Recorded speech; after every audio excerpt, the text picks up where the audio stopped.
दिनांक 10 दिसंबर 2024 को महाराष्ट्र के परभणी शहर में विश्व रत्न डॉक्टर बाबा साहेब अम्बेडकर व संविधान के अपमान तथा पुलिस कस्टडी में हुए सोमनाथ सूर्यवंशी के मौत के विरुद्ध में भारतीय बौद्ध महासभा अध्यक्ष रमेश गांधले गुरुजी के नेतृत्व में व उनके प्रमुख उपस्थिति में भारतीय बौद्ध महासभा के कार्यकर्ताओं द्वारा भिवंडी तहसीलदार व प्रांत अधिकारी को लिखित पत्र देकर अपना रोष व्यक्त किया और शासन प्रशासन से दोषियों पर कड़ी से कड़ी कार्रवाई करने की मांग की।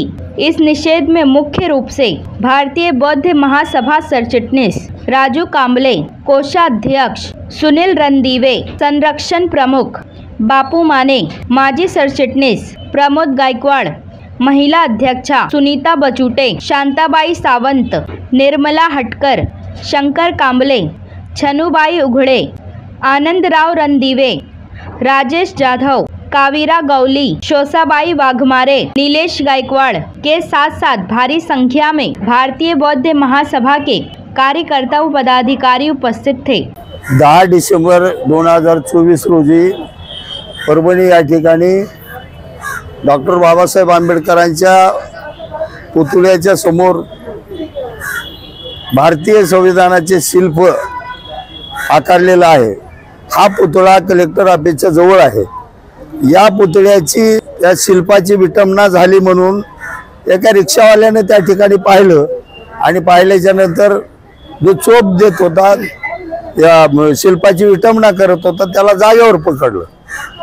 एक या महाराष्ट्रातल्या आणि देशातल्या जनतेला माहित असावं की त्याच दिवशी त्याच वेळेला 10 डिसेंबरला हिंदू संघटनेचा त्या ठिकाणी मोर्चा होता आणि त्या संघटनेत या मोर्चामधून एक व्यक्ती आला आणि त्याने त्या शिल्पाची विटंबना केली। ज्यावेळेस तो विटंबना करत होता त्या बाबासाहेब आंबेडकरांच्या पुतळ्याच्या बाजूला कुणीही रक्षक नाही तिथं, म्हणून ही विटंबना झाली आणि ही विटंबना झाल्याच्या नंतर त्या ठिकाणच्या लोकांनी दुसऱ्या दिवसाचा बंद पुकारला।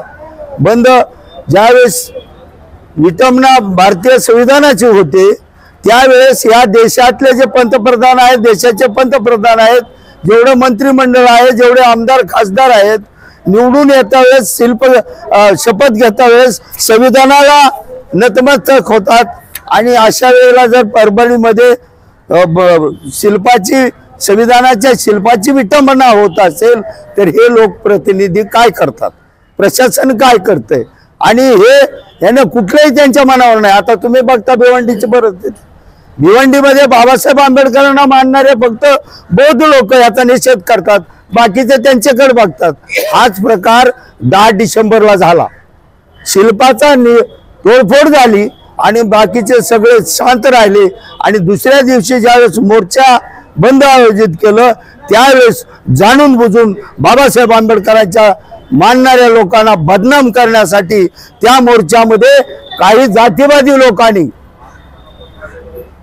RSSच्या लोकांनी त्या मोर्चामध्ये लोक घुसवले आणि त्यांच्या हाती त्या ठिकाणी व्यापाऱ्याच्या दुकानाची तोडफोड झाली आणि हा सगळा ठपका मोर्चाच्या लोकांवर घातला आणि मोर्चाचं कोम्बिंग ऑपरेशन मला काही समजत नाही।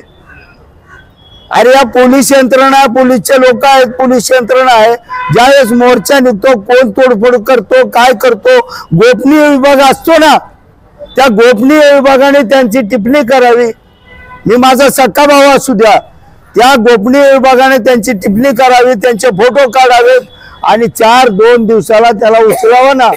हा काय फडणवीस सरकार येतं, भीमा कोरेगावचं प्रकरण झालं, 3 तारखेला मोर्चा केला, लगेच त्या दिवशी कोम्बिंग ऑपरेशन। हाच प्रकार परभणीमध्ये झाला। परभणीमध्ये कोम्बिंग ऑपरेशन झालं, हकनाक लोकांना पोलिसांनी ताब्यात घेतलं आणि ताब्यात घेतल्याच्या नंतर त्यांचा छळ झाला आणि त्या छळामध्ये आमचा सोमनाथ सूर्यवंशी शहीद झालेला आहे।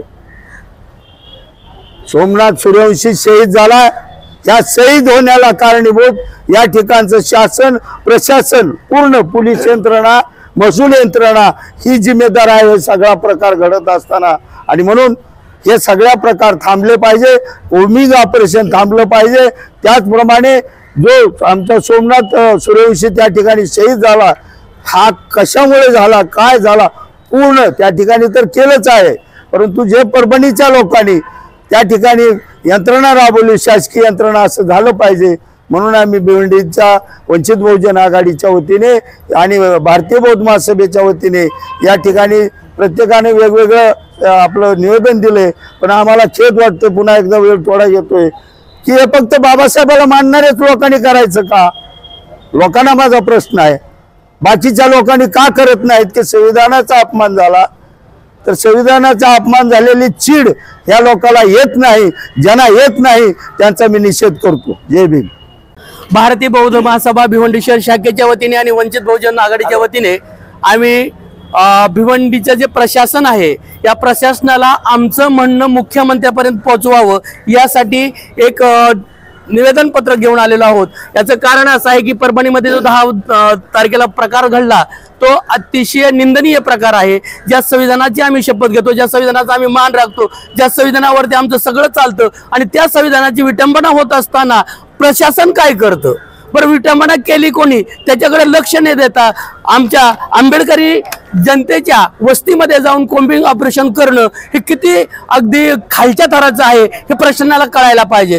दुसरी महत्त्वाची गोष्ट आहे की ज्यानं हे कृत्य केलं, ज्यानं संविधानाचे जो प्रतिमा आहे त्याची विटंबना केली, त्या माणसाला आमचे मुख्यमंत्री मनोरुग्ण घोषित करतात। म्हणजे काय करायचं या सरकारचं हे कळत नाही। कारण का की ज्यानं हे कृत्य केलंय त्याला कसं वाचवता येईल याच्यासाठी मुख्यमंत्र्यांनी टाकलेला हा डाव आहे। आणि म्हणून आम्ही प्रशासनाला विनंती करतोय, शासनाला विनंती करतोय की आमचं जे म्हणणं आहे की ज्याने हे कृत्य केलंय त्याला शासन व्हायला पाहिजे।